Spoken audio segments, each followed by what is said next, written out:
നമസ്കാരം, ഞാൻ അപർണ ഷിബിൻ. ബഡ്ജറ്റ് ഹോംസിന്റെ ഏറ്റവും പുതിയ എപ്പിസോഡിലേക്ക് ഏവർക്കും സ്വാഗതം. ഞാനിപ്പോൾ നിൽക്കുന്നത് കോട്ടയം ജില്ലയിലെ പെരുവയിലാണ്.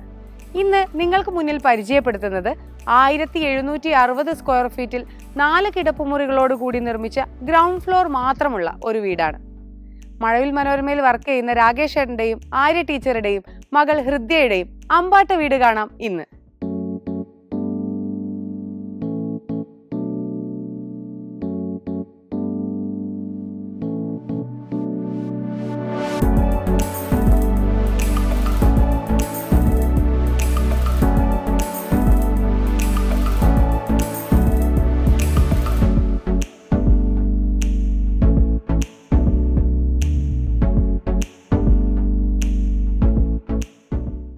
വീടിന് ഒരു പ്രത്യേകതയുണ്ട്.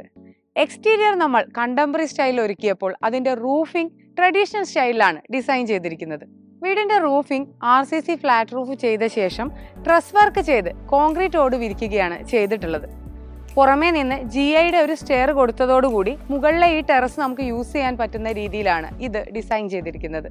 വീടിന്റെ എക്സ്റ്റീരിയർ മനോഹരമാക്കിയിരിക്കുന്നത് ഈ ഒരു ബോക്സ് ടൈപ്പ് ഡിസൈൻ തന്നെയാണ്. 2 വശങ്ങളിലായിട്ട് ഇത്തരത്തിലൊരു ഡിസൈൻ കൊടുക്കുകയും അതിനൊരു ഗ്രേ ഷെയ്ഡ് പെയിന്റ് ചെയ്യുകയുമാണ് ചെയ്തിട്ടുള്ളത്. കൂടാതെ 2 വശങ്ങളിലുള്ള ചുമരുകൾക്കും ഗ്രീൻ കളർ പെയിന്റ് കൂടി ചെയ്തതോടുകൂടി വീട് വളരെ മനോഹരമായി.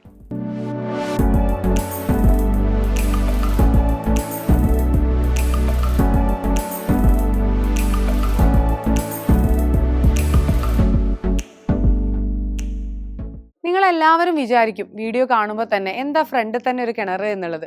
നമ്മൾ ഈ വീട് വെക്കുന്നതിന് മുന്നേ തന്നെ ഈ പ്ലോട്ടിൽ ഉണ്ടായിരുന്നതായിരുന്നു ഈ കിണർ. ഈ പ്രദേശത്തെ തന്നെ ഏറ്റവും ജലസമൃദ്ധമായ കിണർ ആയതുകൊണ്ട് തന്നെ നമുക്ക് ഇത് ഒഴിവാക്കാൻ ഒരു ഓപ്ഷൻ ഇല്ല. അതുകൊണ്ട് ഫ്രണ്ട് ഏരിയ കിട്ടുന്നതിന്റെ ഭാഗമായിട്ടും കിണർ ഉപയോഗിക്കുന്നതിന്റെ ഭാഗമായിട്ടും നമ്മൾ അതിന് സെമി സർക്കിളായിട്ട് കൺവേർട്ട് ചെയ്യുകയാണ് ചെയ്തത്. 7-16 സൈസിൽ വരുന്ന വളരെ സ്പേഷ്യസ് ആയ ഒരു സിറ്റ് ഔട്ടിലേക്കാണ് നമ്മൾ ആദ്യം തന്നെ വന്നെത്തുന്നത്. ഈ സിറ്റ് ഔട്ടിന്റെ ഏറ്റവും വലിയ പ്രത്യേകത എന്ന് പറയുന്നത് സാധാരണ നമ്മൾ കൊടുക്കുന്നതിൽ നിന്നും വ്യത്യസ്തമായിട്ട് ഇതിന്റെ 3 വശത്തും ഫുൾ ലെങ്ത്തിൽ നമ്മൾ സ്റ്റെപ്സ് കൊടുത്തിട്ടുണ്ട് എന്നുള്ളത് തന്നെയാണ്. ഇവിടെ ഉപയോഗിച്ചിരിക്കുന്ന ടൈല് ലൈറ്റ് കളർ ഗ്രേ ഷെയ്ഡിൽ 4-2 സൈസിലുള്ള ഒരു ഗ്ലോസി ടൈപ്പ് ടൈലാണ് ഉപയോഗിച്ചിരിക്കുന്നത്. ബോർഡർ ആയിട്ട് ബ്ലാക്കിൽ ഒരു വൈറ്റ് ഷെയ്ഡ് വരുന്ന ഗ്രാനൈറ്റ് കൊടുത്തിട്ടുണ്ട്. അത് തന്നെയാണ് സ്റ്റെപ്സിനും കൊടുത്തിട്ടുള്ളത്. പിന്നെ സിറ്റ് ഔട്ടിലേക്ക് ആദ്യം നോക്കുകയാണെങ്കിൽ തന്നെ നമ്മൾ ആദ്യം കാണുന്നത് ഈ ഒരു പില്ലേഴ്സാണ്. 3 സ്ക്വയർ പില്ലേഴ്സാണ് ഈ സിറ്റ് ഔട്ടിൽ കൊടുത്തിരിക്കുന്നത്. ഇവയെല്ലാം തന്നെ കോൺക്രീറ്റ് പില്ലേഴ്സാണ്. അതിൻ്റെ മുകളിൽ നമ്മൾ സിമൻറ്റ് പ്ലാസ്റ്ററിങ് ചെയ്തിട്ട് വുഡൻ്റെ ഡിസൈൻ പെയിൻറ് ചെയ്യുകയാണ് ചെയ്തിട്ടുള്ളത്. സിറ്റ് ഔട്ടിലേക്ക് ഫേസ് ചെയ്യുന്ന വലിയൊരു 4 പൊളിയുടെ വിൻഡോ നമുക്കിവിടെ കാണാം. ഈ വീട്ടിലെ എല്ലാ വിൻഡോസും GIയുടെ ഫ്രെയിം കൊണ്ട് നിർമ്മിച്ചിട്ടുള്ളത് തന്നെയാണ്. കൂടാതെ ഇതിനെ നമ്മൾ വുഡൻ്റെ ഫിനിഷിങ് വരുന്ന രീതിയിലേക്ക് പെയിൻറ് ചെയ്ത് മാറ്റുകയാണ് ചെയ്തിട്ടുള്ളത്.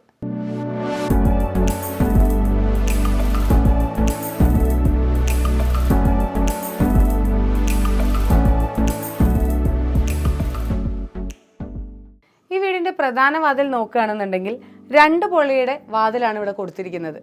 വാതില് വുഡ് കൊണ്ട് നിർമ്മിച്ചിട്ടുള്ളതാണെങ്കിലും ഇതിന്റെ ഫ്രെയിം നമ്മൾ GI കൊണ്ടാണ് നിർമ്മിച്ചിട്ടുള്ളത്. വീതിയേറിയ ഒരു GIയുടെ ഫ്രെയിം കൊടുത്തിട്ട് അതിന് നമ്മൾ വുഡന്റെ ഡിസൈൻ കൊടുക്കുകയാണ് ചെയ്തിട്ടുള്ളത്. അപ്പോൾ ഇനി വീടിന്റെ അകത്തേക്ക് കിടക്കാം.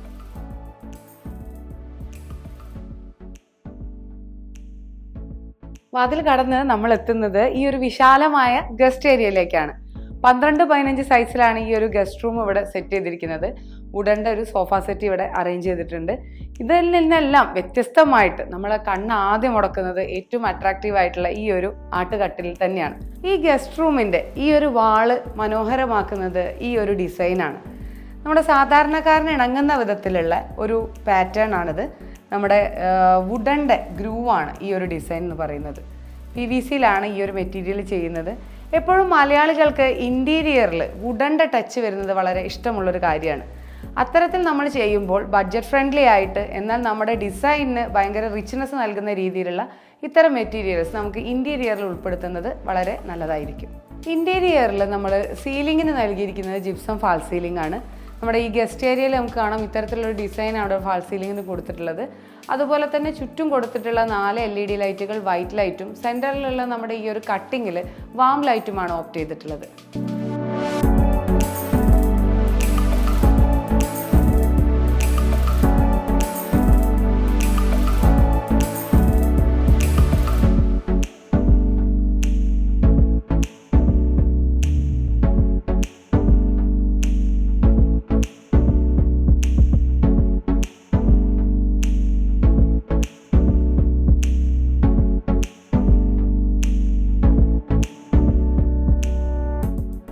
നമ്മുടെ ഗസ്റ്റ് ഏരിയനും ഈ ഒരു ഫോയർ സ്പേസിനെയും തമ്മിൽ സെപ്പറേറ്റ് ചെയ്യുന്നത് ഈ ഒരു സെപ്പറേഷൻ വാളാണ്. അലുമിനിയം ഫാബ്രിക്കേഷൻ കൊണ്ടാണ് ഈ ഒരു വുഡൻ ടൈപ്പ് ഡിസൈൻ ഇവിടെ നിർമ്മിച്ചിട്ടുള്ളത്. കോസ്റ്റ് എഫക്റ്റീവ് ആണ്, പ്രത്യേകം മെയിൻ്റനൻസ് വരുന്നില്ല, പക്ഷേ ഇൻറ്റീരിയർ നല്ല മനോഹരമാക്കുന്നതിന് സഹായിക്കുന്നു എന്നുള്ളതൊക്കെയാണ് നമ്മൾ ഈ ഒരു മെറ്റീരിയൽ ഇവിടെ യൂസ് ചെയ്യുന്നതിനുള്ള പ്രധാന കാരണം.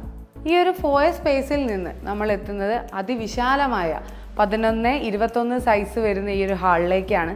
ഫ്ലോറിങ്ങിൽ നമ്മൾ കാണാം, നമ്മൾ സിറ്റ് ഔട്ടിൽ കൊടുത്തതിൽ നിന്ന് വ്യത്യസ്തമായിട്ട് ഒരു സിയാൻ ഷെയ്ഡ് വരുന്ന 4-2 സൈസിലുള്ള ഒരു ഗ്ലോസി ടൈലാണ് ഇവിടെ വിരിച്ചിട്ടുള്ളത്. TV യൂണിറ്റ് പൂർണ്ണമായും അലുമിനിയം ഫാബ്രിക്കേഷൻ കൊണ്ട് നമ്മൾ നേരത്തെ കണ്ട അതേ പാറ്റേണിലാണ് നിർമ്മിച്ചിട്ടുള്ളത്. പിന്നെ ഫാൾ സീലിങ്ങിലേക്ക് കടക്കുകയാണെന്നുണ്ടെങ്കിൽ വളരെ മനോഹരമായിട്ടുള്ള ഒരു പ്രൊഫൈൽ ലൈറ്റാണ് ഇവിടെ നൽകിയിരിക്കുന്നത്. കൂടാതെ ചുറ്റോട് ചുറ്റും വലിയ LED ലൈറ്റുകൾ കൊടുത്തിട്ട് ഈ ഒരു വലിയ സ്പേസിൽ കറക്റ്റായിട്ട് ലൈറ്റ് പ്രൊവൈഡ് ചെയ്യുന്ന രീതിയിലാണ് ഈ ഒരു ഏരിയ ഡിസൈൻ ചെയ്തിരിക്കുന്നത്.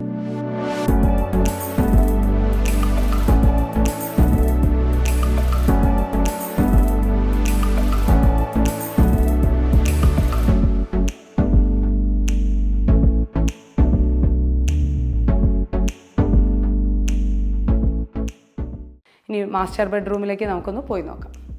കംപ്രസ്ഡ് വുഡിൻ്റെ ഡോറുകളാണ് ഇവിടെ ഉപയോഗിച്ചിട്ടുള്ളത്. എല്ലാ ബെഡ്റൂംസിനും ഇതേ ഡോറ് തന്നെയാണ് ഉപയോഗിച്ചത്. നമ്മളെ വുഡിനെ അപേക്ഷിച്ച് മെയിൻ്റനൻസ് കുറവാണെന്നുള്ളതും മാർക്കറ്റിൽ 3000-4000 ഇടയിലുള്ള ഡോർസ് ഇത്തരത്തിലുള്ളത് അവൈലബിൾ ആണ് എന്നുള്ളതുമാണ് ഇത്തരത്തിലുള്ള ഡോറ് നമ്മളിവിടെ ഉപയോഗിക്കുന്നത്. 11-13 സൈസ് വരുന്ന രീതിയിലാണ് ഈ ഒരു മാസ്റ്റർ ബെഡ്റൂം ഡിസൈൻ ചെയ്തിരിക്കുന്നത്. ഈ ഒരു ഭാഗത്തായിട്ട് സിംഗിൾ ആയിട്ടുള്ള 2 വിൻഡോസും ഇവിടെ 3 പാളിയുടെ വിൻഡോസുമാണ് നൽകിയിരിക്കുന്നത്. ഈ ഒരു ബെഡ് സ്പേസിന് ശല്യം ചെയ്യാത്ത രീതിയിൽ ഫുൾ സൈസിലുള്ള അലുമിനിയം ഫാബ്രിക്കേഷൻ്റെ സ്റ്റോറേജ് യൂണിറ്റ് ആണ് ഇവിടുത്തെ ഏറ്റവും വലിയ പ്രത്യേകത. ഇതേ കളർ കോമ്പിനേഷൻ വരുന്ന രീതിയിലുള്ള സ്റ്റോറേജ് യൂണിറ്റ് ആണ് നമ്മൾ ഈ ഒരു ഡ്രസ്സിങ് ഏരിയയിലും കൊടുത്തിട്ടുള്ളത്. ഇത്തരത്തിൽ നമ്മൾ ഒരേ മെറ്റീരിയൽ യൂസ് ചെയ്യുമ്പോൾ അവിടെയും നമുക്ക് കോസ്റ്റ് കുറച്ചുകൂടി ലാഭിക്കാൻ കഴിയുമെന്നുള്ളത് നമ്മൾ പ്രത്യേകം ഓർക്കണം.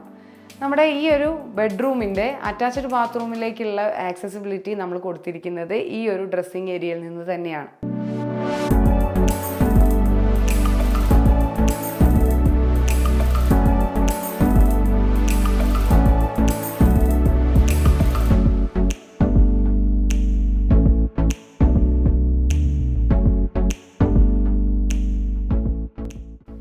ഏഴ് 5 സൈസ് വരുന്ന ഒരു കോമൺ ടോയ്ലറ്റ് കൂടി ഈ ഒരു സ്പേസിൽ നൽകിയിട്ടുണ്ട്. നമ്മളെ മാസ്റ്റർ ബെഡ്റൂമിൻ്റെ നേരെ ഓപ്പോസിറ്റ് ആയിട്ടാണ് രണ്ടാമത്തെ കിടപ്പുമുറി വരുന്നത്. 11-12 സൈസിൽ അറ്റാച്ച്ഡ് ബാത്റൂം സൗകര്യത്തോടു കൂടിയാണ് ഈ ഒരു ബെഡ്റൂം ഇവിടെ ഡിസൈൻ ചെയ്തിരിക്കുന്നത്.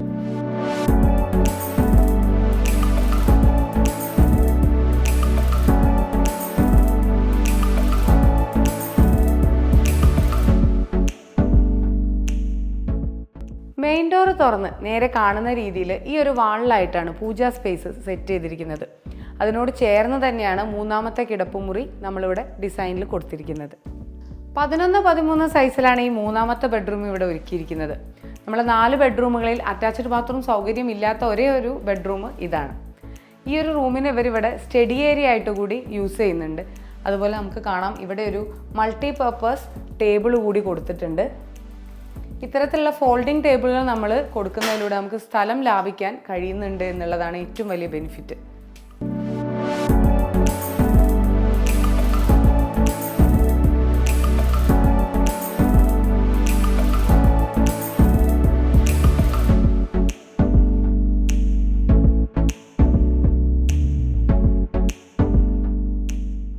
നമ്മൾ നേരത്തെ പറഞ്ഞ പോലെ തന്നെ ഈ ഒരു ഹാൾ സ്പേസിനും ബെഡ്റൂമിനും ഗസ്റ്റ് ഏരിയയ്ക്കും എല്ലാം തന്നെ ഒരേ ഒരു കളർ ടൈലാണ് നമ്മളിവിടെ ഉപയോഗിച്ചിരിക്കുന്നത്. ഒരു ലൈറ്റ് ഷെയ്ഡ് വരുന്ന സിയാൻ കളറാണ് ഉപയോഗിച്ചത്. ഇത്തരത്തിലുള്ള ലൈറ്റ് ഷെയ്ഡുകൾ നമ്മൾ ഇൻറ്റീരിയറിലേക്ക് കൊണ്ടുവരുമ്പോൾ ലൈറ്റിൻ്റെ റിഫ്ലക്ഷൻ കൂടുകയും ലൈറ്റിൻ്റെ അവൈലബിലിറ്റി കൂടുകയും ചെയ്യുന്നതോടൊപ്പം നമ്മളെ ഈ ഒരു സ്പേസ് കുറച്ചുകൂടി വലുതാണെന്ന് തോന്നുന്ന രീതിയിലേക്ക് മാറ്റുകയും ചെയ്യുന്നുണ്ട്. അതിനേക്കാൾ വലിയ ലാഭം എന്താണെന്ന് വെച്ച് കഴിഞ്ഞാൽ ടൈലിൻ്റെ വേസ്റ്റ് കുറയ്ക്കാനും അതോടൊപ്പം തന്നെ കോസ്റ്റ് നമ്മുടെ കൈപ്പിടിയിൽ ഒതുക്കാനും ഇത്തരത്തിൽ നമ്മൾ ചൂസ് ചെയ്യുമ്പോൾ സഹായിക്കുന്നുണ്ട്. നമ്മൾ ആദ്യം കണ്ട ഫോയറിനോട് ചേർന്നിട്ടുള്ള 4ാമത്തെ കിടപ്പുമുറിയാണിത്. 12-10 സൈസിലാണ് ഈ ഒരു ബെഡ്റൂം ഇവിടെ ഡിസൈൻ ചെയ്തിരിക്കുന്നത്. അറ്റാച്ച്ഡ് ബാത്റൂം സൗകര്യത്തോടു കൂടിയുള്ള ഒരു കിടപ്പുമുറി തന്നെയാണിത്.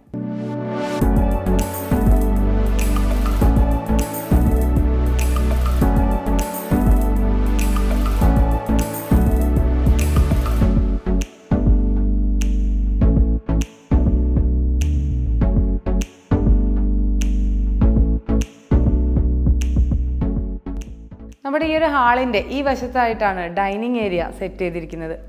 3 പേരടങ്ങുന്ന ഒരു അണുകുടുംബത്തിന് അനുയോജ്യമായ രീതിയിലുള്ള ഒരു ഡൈനിങ് ടേബിളും ചെയറുമാണ് ഇവിടെ സെറ്റ് ചെയ്തിരിക്കുന്നത്. 11-12 സൈസ് വരുന്ന ഒരു ഡൈനിങ് ഏരിയ ആണിത്.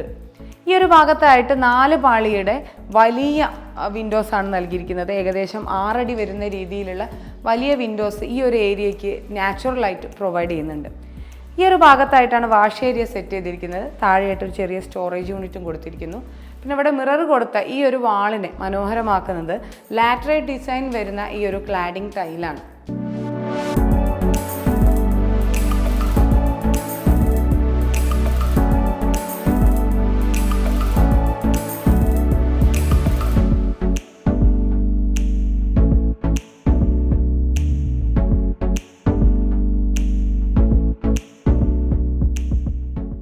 ഈ വീടിൻ്റെ എല്ലാ വാതിൽ കട്ടളകളും GI കൊണ്ട് നിർമ്മിച്ചിട്ടുള്ളതാണ്. അതുപോലെ നമ്മൾ നേരത്തെ പറഞ്ഞു ഡോറിൻ്റെ കാര്യം, കംപ്രസ്ഡ് വുഡ് കൊണ്ടുള്ള ഡോറാണ് ഉപയോഗിച്ചിരിക്കുന്നത്. പക്ഷേ ഇവിടെ നമ്മൾ നേരത്തെ കണ്ട വുഡൻ ഡിസൈനിന് പകരം കിച്ചണിൽ നിന്ന് നമ്മൾ ഗസ്റ്റ് ഏരിയയ്ക്കുള്ള വിസിബിലിറ്റി ഉറപ്പാക്കുന്നതിന് വേണ്ടിയിട്ട് ലൈൻ വരുന്ന ഒരു ഗ്ലാസ് ഡിസൈനാണ് ഇതിൻ്റെ സെൻറ്റർ പോർഷനിൽ കൊടുത്തിരിക്കുന്നത്.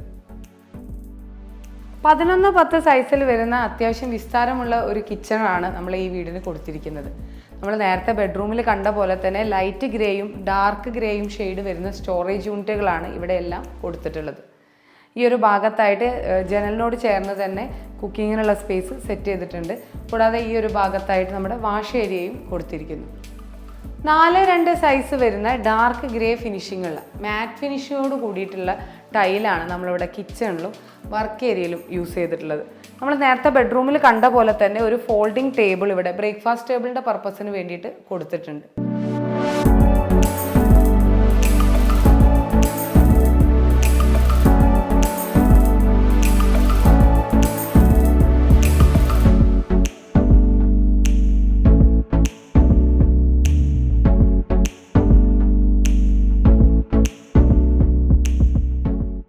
ഒമ്പത് 11 സൈസ് വരുന്ന വലിയ വിസ്താരമുള്ളൊരു വർക്ക് ഏരിയയിലേക്കാണ് നമ്മളിപ്പോൾ എത്തിയിട്ടുള്ളത്. 2 വശങ്ങളിലായിട്ട് GIയുടെ സ്ക്വയർ ട്യൂബ്സ് കൊണ്ടുള്ള ഗ്രില്ലാണ് ഇവിടെ പ്രൊവൈഡ് ചെയ്തിരിക്കുന്നത്. പണ്ട് കാലത്ത് നമ്മളെ പ്ലാനുകളിൽ നിന്ന് ഒഴിച്ചുകൂടാൻ പറ്റാത്ത ഒന്നായിരുന്നു സ്റ്റോർ റൂം. എന്നാൽ ഇന്ന് നമ്മൾ ഇത്തരത്തിലുള്ള സ്റ്റോർ റൂമുകൾ ഒഴിവാക്കിയിട്ട് പകരം ഇത്തരത്തിലുള്ള സ്പേസ് നമ്മൾ സ്റ്റോർ ഏരിയകളാക്കി മാറ്റുകയാണ് ചെയ്തിട്ടുള്ളത്. അത് ഓപ്പണിംഗ് ആയി കൊടുക്കുന്നതിനേക്കാളും എപ്പോഴും നമ്മൾ ഈ ഒരു ഏരിയ വൃത്തിയാക്കി കൊണ്ടു നടക്കുന്നത് ഇത്തരത്തിലുള്ള ക്ലോസ്ഡ് ആയിട്ടുള്ള സ്റ്റോറേജ് യൂണിറ്റുകൾ തന്നെയാണ്. എൻ്റെ പേര് രാകേഷ്, ഇതെൻ്റെ വൈഫ് ആര്യയാണ്. ഞാൻ മഴവിൽ മനോരമയിൽ വർക്ക് ചെയ്യുന്നു. ആര്യ സ്കൂൾ ടീച്ചറാണ്. ഇത് ഞങ്ങളുടെ മകൾ ഹൃദ്യ, 6ൽ പഠിക്കുന്നു. ഞങ്ങൾ വീട് പണി എന്നൊരു ആശയമായി മുന്നോട്ട് വരുമ്പോൾ എൻ്റെ അച്ഛൻ്റെ ഫ്രണ്ട് വഴിയാണ് ബിൽഡിംഗ് ഡിസൈനേഴ്സ് എന്ന സ്ഥാപനത്തെക്കുറിച്ച് അറിയാനിടയായത്. അങ്ങനെ ആ ഫ്രണ്ട് പറഞ്ഞ മുറയ്ക്ക് ഞങ്ങൾ അവിടെ അടുത്ത് പണിയുന്ന ഒരു വീടിൻ്റെ വർക്ക് കാണാനിടയായി. അത് കണ്ടതിന് ശേഷം ഞങ്ങൾ യൂട്യൂബ് വഴി കുറേ അധികം വീഡിയോകൾ പിന്നീട് കണ്ടു. അങ്ങനെയാണ് ഞങ്ങൾ ബിൽഡിംഗ് ഡിസൈനേഴ്സിലേക്ക് വീട് പണി ഏൽപ്പിക്കാൻ എന്നൊരു ധാരണയിലെത്തുന്നത്. അതിനുശേഷം വീട് പണി വളരെ പെട്ടെന്ന് തന്നെ ഞങ്ങൾ തുടങ്ങി. ലേബേഴ്സ് ഓരോ ഘട്ടമായിട്ട് എല്ലാവരും കറക്റ്റ് സമയത്ത് തന്നെ വന്ന് ഏറെക്കുറെ 8 മാസത്തിനുള്ളിൽ നമ്മുടെ വീട് പണി പൂർത്തിയാക്കാൻ നമുക്ക് സാധിച്ചു. അതിൽ ഫുൾ ക്രെഡിറ്റും ബിൽഡിംഗ് ഡിസൈനേഴ്സിന് തന്നെയാണ്. അവർ കറക്റ്റ് ടൈമിൽ തന്നെ വന്ന് വർക്ക് തീർത്ത് തന്നു നമുക്ക്. അപ്പോൾ ഒരു നിലയിലുള്ള ഒരു വീടാണ് നമ്മുടെ കൺസെപ്റ്റിലുണ്ടായിരുന്നത്. അതിന് ഏറെക്കുറെ ഒരു നല്ല പ്ലാൻ തന്നെ നമുക്ക് കിട്ടി. അതനുസരിച്ചാണ് ഇങ്ങനെ ഒരു വീട് നമുക്ക് ഡിസൈൻ ചെയ്യാൻ സാധിച്ചത്. നമ്മുടെ ബഡ്ജറ്റിനും കൺസെപ്റ്റിനും അനുസരിച്ച് ഒരു വീട് ചുരുങ്ങിയ സമയം കൊണ്ടാണ് ഇവർ റെഡിയാക്കി തന്നത്. ഒരു ഘട്ടത്തിലും നമ്മൾക്കൊരു ടെൻഷൻ ഉണ്ടാക്കുന്ന രീതിയിലോ ഒന്നും ഒരു ബുദ്ധിമുട്ടോ ഒന്നും ഉണ്ടായിട്ടില്ല. വീട് പണി എന്ന് പറയുന്നത് ടെൻഷൻ പിടിച്ച ഒരു സമയമാണെന്ന് പണ്ടുള്ളവർ പറയും. പക്ഷേ ഞങ്ങളെ സംബന്ധിച്ച് അത് വളരെ സ്മൂത്തായിട്ടാണ് കടന്നുപോയത്. പിന്നീട് ഹൗസ് വാമിങ് ഫംഗ്ഷൻ വെച്ചു. നമ്മൾ പറഞ്ഞ സമയത്ത് തന്നെ അത് വെക്കാൻ പറ്റി. ഫംഗ്ഷൻ വെച്ച് ആൾക്കാർ വന്നപ്പോഴും എല്ലാവരും നമ്മുടെ വീട് കണ്ടിട്ട് നന്നായിട്ട് അപ്രിഷ്യേറ്റ് ചെയ്യുകയും ആരാണ് പണിതതെന്നൊക്കെ അന്വേഷിച്ച് പോകുന്നൊരു സ്ഥിതിയാണ് ഉണ്ടായത്. വർക്കിൻ്റെ പൂർണ്ണതയെപ്പറ്റിയും അതിൻ്റെ ഡിസൈനിങ്ങിനെ പറ്റിയും എല്ലാം ഒത്തിരി ആൾക്കാർ ചോദിച്ചറിഞ്ഞു. നല്ല രീതിയിലുള്ളൊരു സമീപനമാണ് അവരുടെ ഭാഗത്തു നിന്നുണ്ടായത്. ഞങ്ങൾക്ക് വളരെ തൃപ്തികരമായിരുന്നു. വളരെ സന്തോഷം ഉണ്ട്. അതേപോലെ ഇത് വീട് പണിയുടെ ഹൗസ് വാമിങ് കഴിഞ്ഞ സമയത്ത് നമ്മുടെ റിലേറ്റീവ്സ് ഒക്കെ വന്നപ്പോൾ ചോദിച്ച കാര്യങ്ങൾ എന്ന് പറയുന്നത്, ഇത്രയും ചെറിയ ഈ ഫണ്ടിൽ ഇത്രയും വീട് കംപ്ലീറ്റ് ചെയ്യാൻ പറ്റുമോ എന്ന് ചോദിച്ചു. അത് നമുക്ക് ചെയ്യാൻ പറ്റിയെന്ന് പറയുന്നതാണ് നമുക്ക് ഏറ്റവും വലിയ അഭിമാനകരമായിട്ട് പറയാൻ സാധിക്കുന്ന ഒരു കാര്യം. നമ്മൾ ഉദ്ദേശിച്ച ഫണ്ടിൽ തന്നെ നമുക്കിത് തീർത്തെടുക്കാൻ സാധിച്ചു. 1760 സ്ക്വയർ ഫീറ്റിൽ 4 കിടപ്പുമുറികളോടുകൂടി 30 ലക്ഷം രൂപയ്ക്ക് നിർമ്മിച്ച ഈ വീട് നിങ്ങൾക്ക് ഏവർക്കും ഇഷ്ടപ്പെട്ടു എന്ന് കരുതുന്നു. ബഡ്ജറ്റ് ഹോംസിന്റെ അടുത്ത എപ്പിസോഡിൽ അടുത്ത ബഡ്ജറ്റ് വീടുമായി കാണുന്നത് വരെ this is Aparna Shibin signing off.